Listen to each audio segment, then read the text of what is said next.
ओम श्री गुरुदत्तात्रय श्रीपाद श्री वल्लभाय नमः. प्रेक्षक हो, जशी श्री दत्तगुरूंची मंदिरं आपल्या महाराष्ट्रात आहेत, तसेच मंदिर गोव्यातही आहे. पण गोव्यात कसं काय आहे दत्त महाराजांचं मंदिर, ते आज आपण जाणून घेणार आहोत. भक्ताचा अपमान होण्यापासून थांबवण्यासाठी दत्तगुरू नरसोबाची वाडीहून गोव्याला गेले. ते कसे गेले ते आज आपण पाहणार आहोत. पणजीपासून सुमारे 20-25 मैलांवर डिचोली तालुक्यात हे सांकळी नावाचे टुमदार गाव वसलेले आहे. या गावात एक भक्त कोल्हापूरच्या नरसोबावाडीच्या नित्यनेमाने येत होते. पण त्या काळात वाडीत असलेल्या काही ब्राह्मणांनी त्या भक्ताचा अपमान केला. केवळ भक्ती हीच संपत्ती मानणारा तो दत्त महाराजांचा सच्चा भक्त होता. त्याला हा अपमान सहन झाला नाही. तो दत्तगुरूंची पोथी वाचत रडू लागला आणि हे दत्त महाराजांना आवडले नाही.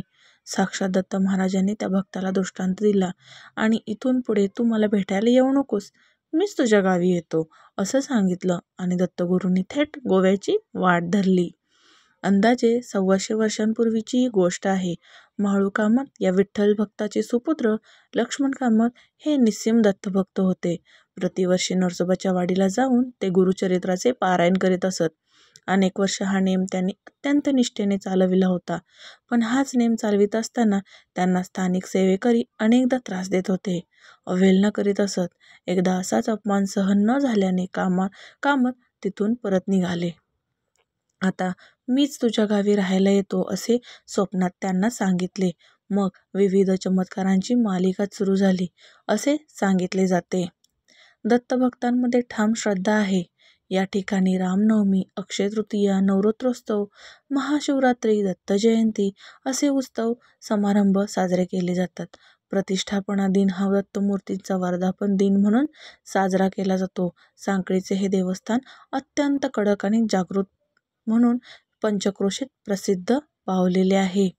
दत्तगुरूंचा दृष्टांत मिळाल्याने भक्त लक्ष्मण कामत खूप खुश झाले. दत्त महाराजांसाठी मंदिर बांधण्याचा घाट घातला.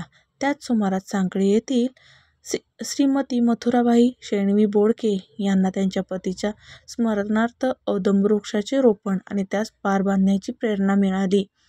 हे मंदिर सांकळी गावातील लोकांनी श्रमदानाने केले आहे.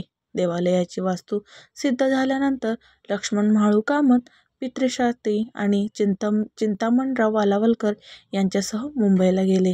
तिथे त्यांना एक दत्तमूर्ती आवडली, परंतु ती नेपाळ नरेशांसाठी बनवली असल्याने आणि मूर्तिकाराने सांगितलेल्या किमती एवढी रक्कम त्यांच्या जवळ नसल्याने ते निराश झाले. दुसऱ्या दिवशी त्या दुकानदाराचा नोकर त्या तिघांकडे त्यांचा शोध घेत आला आणि मालकाने मूर्ती नेण्यासंदर्भात बोलावले असल्याचे सांगितले. प्रत्यक्ष भेटीत त्या दुकानदाराने सांगितले की रात्री स्वप्नात एक तेजस्वी साधूने ती मूर्ती विनाविलंब तुम्हाला देण्यास सांगितले. तुम्ही मला काहीही द्या आणि दत्तमूर्ती घेऊन जा असे तो दुकानदार म्हणाला आणि ती मूर्ती सांकळी येथे आली.